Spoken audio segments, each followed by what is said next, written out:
Okay, so today I'm going to show you concept of pedigrees and how we use pedigrees in genetics to predict certain characteristics and traits. Okay, so for a pedigree is a scientific term for a family tree. Okay, and on a family tree, squares will represent males, circles will represent females, and then if someone's pregnant and we're not sure, or if we don't really know, we know somebody had a kid, but we don't know a lot about that family, we can always draw triangles because triangles are like we're unsure if it's male or female.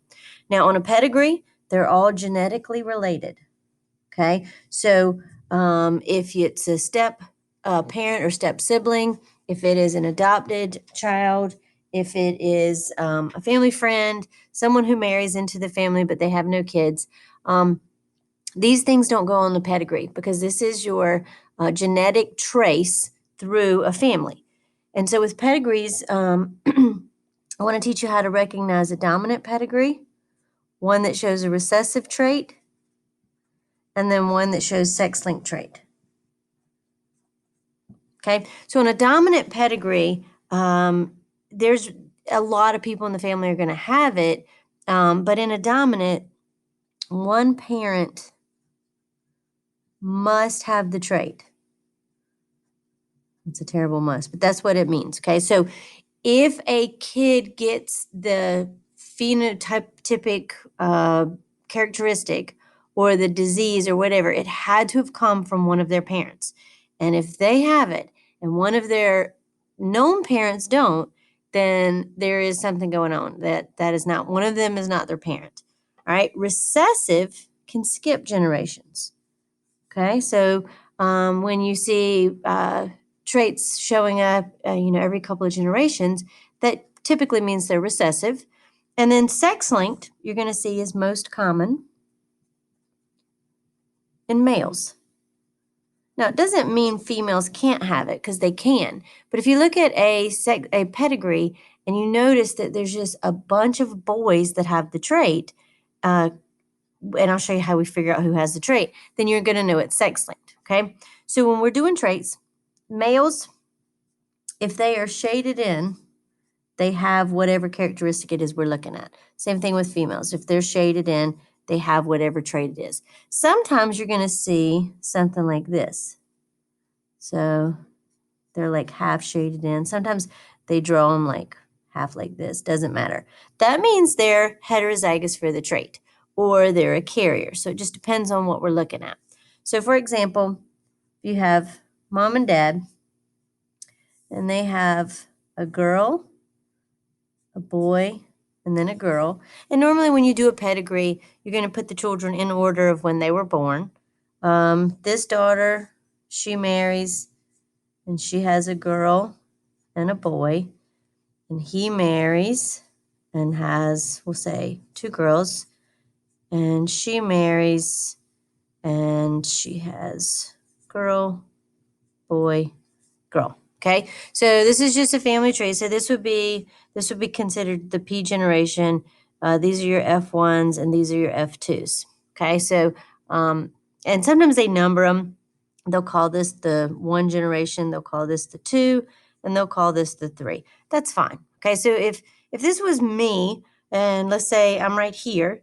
All right, this would be my brother. This would be all of my cousins. And we could all be totally different ages because I have cousins all different ages. Then these would be my parents. This would be my mom, and this would be her brother and sister.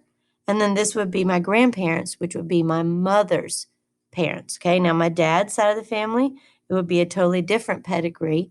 But this link, lots of times kids like, that means they're married. No, that means genetically they reproduced and had offspring.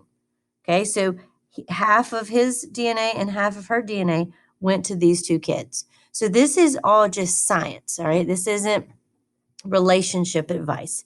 But all right, we'll do this. I'm going to shade this person in blue because they have blue eyes. And then I'm going to shade this person in blue. And I'm going to shade this person in blue. Okay? So since mom and dad have blue eyes, then all their children better have blue eyes because blue eyes are recessive. All right. If for some reason this one showed up with brown eyes and brown is dominant, and I told you in dominant, one parent must have it, this child does not belong to this man. But we're not going to do that to this family. We'll make this family a good family, okay? So here you can see these traits, all right? So in the situation with blue eyes is recessive, and so this dad is not colored in, so we can know that he does not have blue eyes. And I'm going to write this mom's letters are little a, because we're going to make blue recessive, and that parent was little a, and little a. So everybody who has blue eyes, we know they have to be homozygous recessive because brown or dark is dominant to light. All right, so since this woman had a child with this man who does not have blue eyes, we can predict his genotype. So we know for a fact he has to have a dominant allele because he doesn't have blue eyes, he has brown eyes, but he produced an offspring that has blue eyes. So that had to come from mom. Where'd this other one come from? Had to come from dad. Could you please report? Okay, so we know that dad has to be heterozygous for the trait. We also know this child has a big A because he does not have blue eyes, but he has a parent that has blue eyes. So that's the only thing that mom could give him. So we know for a fact his genotype is big A, little a. So from a pedigree, you can kind of predict genotypes. So I know for a fact that these two kids have to be big A, little a. Reason being, they're not colored in, so they have brown eyes, but they have a parent with blue eyes, so they're a carrier. All I know about this girl, is that she's big A something. If I looked at her family tree, maybe I could find out more, but I only know that she definitely has that dominant brown allele. Over here, I know that that man is big A something, and I know that all of these kids are heterozygous for the eye color gene because they have not colored in, so they have to have the big A, and then they have a parent that has that recessive trait. So could these people have a baby that has blue eyes? Absolutely, because they all carry the trait. Doesn't necessarily mean they will, but this is what you can predict using a pedigree. All right, so that's a recessive trait. Sex-linked, you're going to see, I'll do the same. Let's see, might have.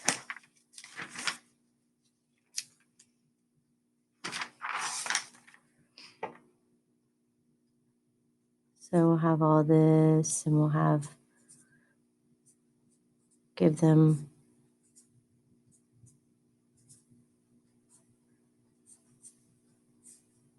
So with sex-linked traits, it's on the sex chromosome. So when you're looking at these people, you have to give them their sex chromosomes. So everybody that's a square is an XY, and then everybody that's a circle is an XX. Okay? And so when you're looking at the traits, what you would see is this boy gets it, and then maybe this boy gets it, and then maybe this boy gets it. Now, this isn't a very big pedigree, so it's a little bit misleading. But if you had a giant pedigree, you could see for many, many generations, you could see those sex-linked traits show up. One of the most common ones is from the Russian royal family, the Romanovs. They had hemophilia pass through their family tree, and so the mothers kept giving it to the sons. And so in this situation, we know, excuse me, that mom has to be a carrier for this trait. And she obviously gave her daughter that bad allele, and that daughter gave it to that son. Same thing over here. Bad luck again, gave it to the daughter, and the daughter gave it to the son. Now, with these daughters, we can't be really sure what their genotypes are because, I mean, they could be carriers, maybe not. So we know we can do a pedigree. So that mom has to be one good X and one bad X because, say, that's the normal, and then this is going to be hemophilia. And hemophilia and color blindness and baldness are all going to be recessive. So mom, since she's a carrier, looks like this. So she could have given the good X or the bad X, and then dad is normal. So he has the good X, and then he has the Y. So in this situation, that girl is normal, homozygous normal. This is your carrier. So no chance that, so there's a 50-50 chance for these girls that they're carriers. And then 50-50 chance normal boy or hemophilia boy. So just bad luck here, right? So when you see sex-linked pedigree, just notice that a lot of times it's a lot of males that are colored in. Females could be colored in. It's just not as common. Okay, so the last, I want to talk to you a little bit about disease.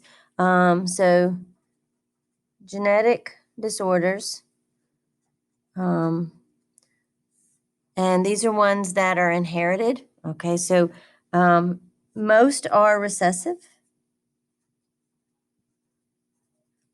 And what I want you to do is I'm going to give you a document where you look up these, but I want you to look up, we're going to look up cystic fibrosis, and you're going to look up what it is and which sector of the population is most susceptible to it, because there are certain disorders, because for so long groups of people would not mix races or mix cultures or mix nationalities, or they would stay isolated, and because they stayed isolated, there were certain genetic disorders that showed up. Also, because of where they were in the world, there were certain disorders that actually were beneficial to them that helped them survive. And so you didn't see the same environmental stressors in Sweden as you saw in the Sudan. So, because of where your ancestors were from, there are some genetic traits that just seem to be more common. So, I'm going to have you look up cystic fibrosis. I'm going to have you look up sickle cell. I'm going to have you look up Tay-Sachs. I'm going to have you look up diabetes.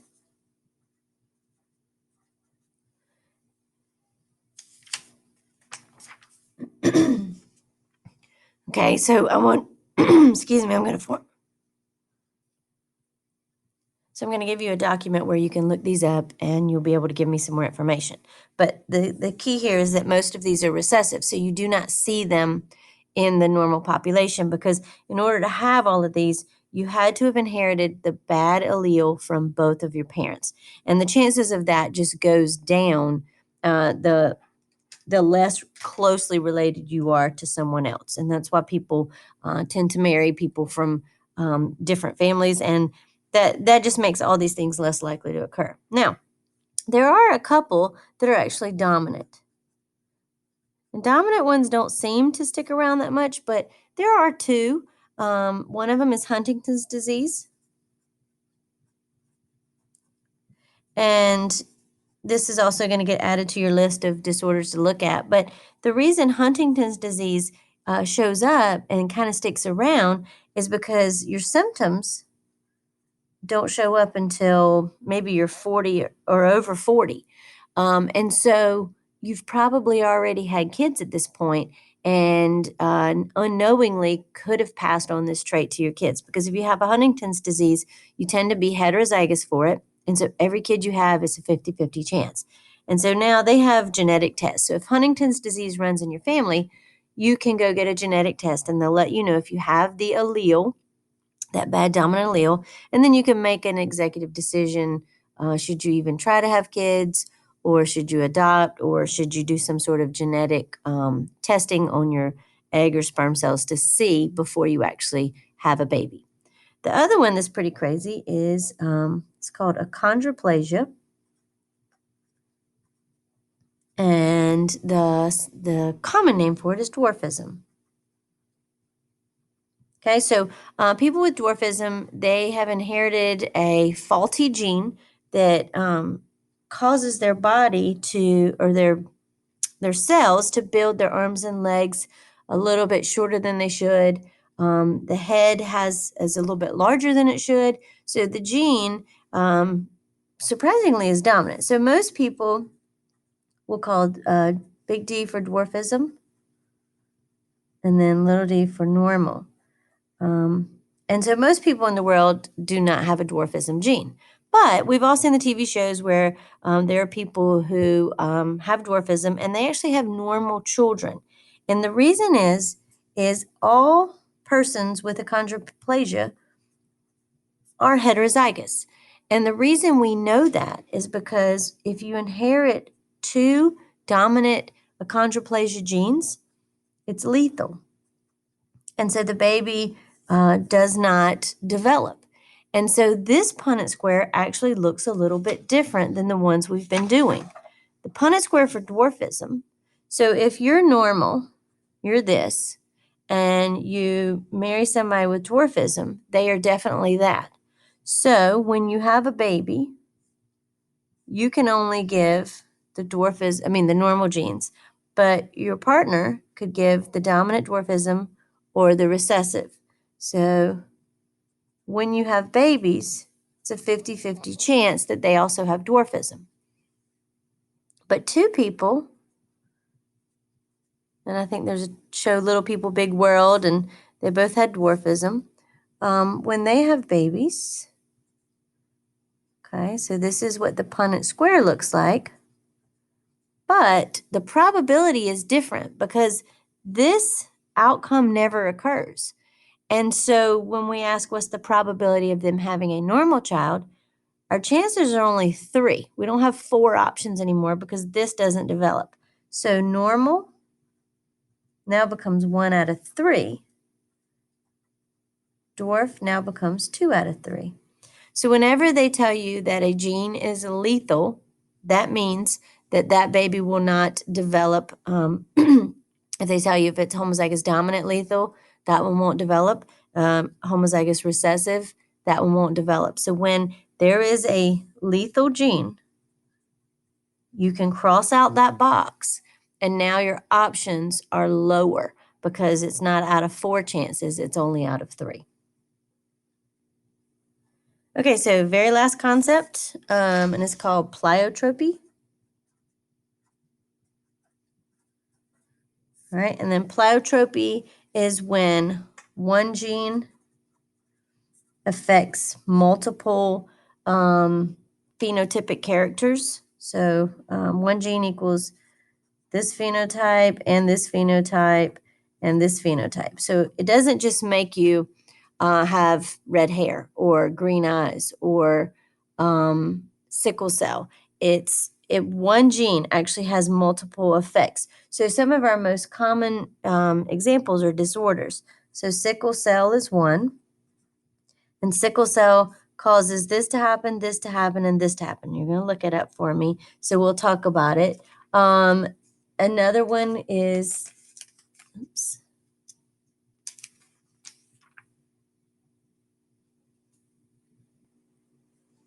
So sickle cell can cause multiple phenotypes, and cystic fibrosis is also considered to be pleiotropic. So whenever they tell you something is pleiotropic gene, it's one gene that causes multiple different things to occur. So cystic fibrosis can affect your lungs, it can affect your kidneys, it can affect your intestines. Sickle cell can affect your blood cells, it can affect some of your joints, it can affect some things with your brain and headaches. So it's just one thing causing a lot of factors, right? And then don't forget your epistasis. It's where one gene affects whether another gene, so the first gene affects whether the second gene works or not.